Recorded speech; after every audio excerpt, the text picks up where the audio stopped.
Hi there, and thanks for watching Sound Booth Tutorials. If you feel I've taught you some cool or useful techniques over the past few years, which have enabled you to make better mixes, you can show your support by donating $1, $5 or more to Sound Booth Tutorials and enable me to continue bringing you great content. Even $1 in show of your support would make a huge difference. I've also set up a Facebook page where you can ask me questions about music performing, recording, producing, engineering, and mixing. I'll do my best to answer all posts. I also encourage the community to work together to help each other.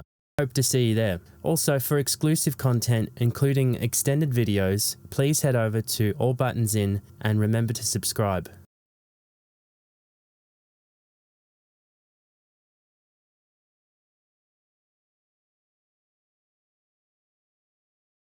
Hi folks. Today I just wanted to cover something as more of a concept than anything, something to apply throughout your mixing session. And I'm just going to show you one example of that, which you could then take the idea of that and apply it throughout the rest of your mix. This idea is pretty important when you get to working on much bigger mixes, denser mixes, where headroom will become an issue.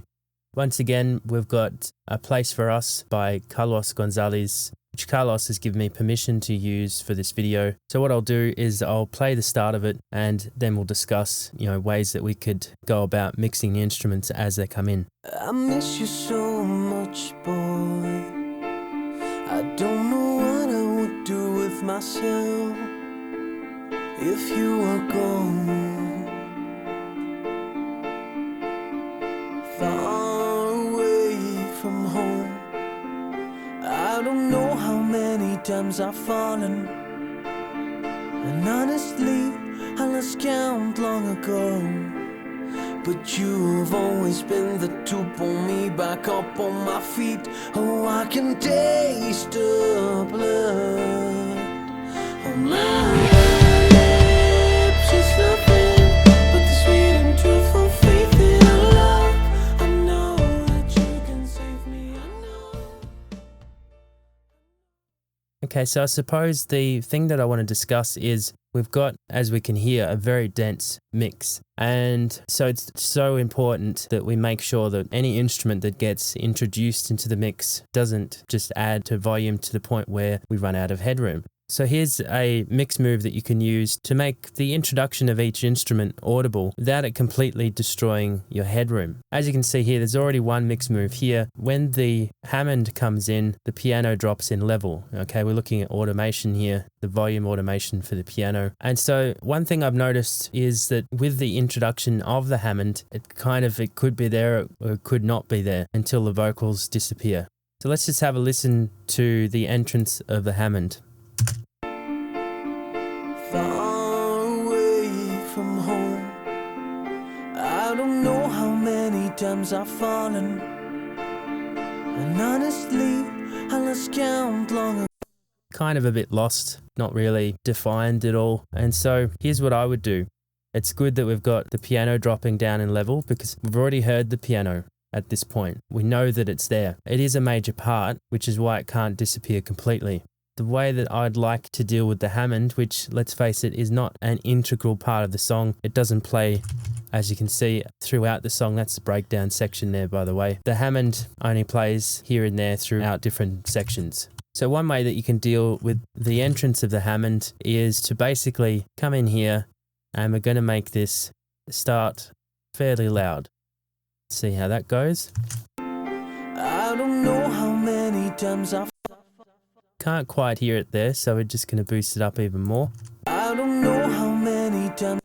Alright, so that's quite loud. What we can do is we can just have it poke out and then it tucks in under and gradually gets quieter. I'll just put in some more points so that we can have it be introduced and gradually come down in volume from where it is. I don't know how many times I've fallen, and honestly I lost count long ago. But you. And you'll notice that when the Hammond came in, it came in loud enough that it was like, whoa, that's almost too loud. But it quickly drops down I mean, we could tailor this, but the general idea is that we have it introduced to the point where it's quite loud when it first comes in, but it's loud and then it's straight back down again. I don't know how many times I fall. You can even extend that out a bit more. I don't know how many times I fall. Put in a few more points. I'm just going to smooth that out.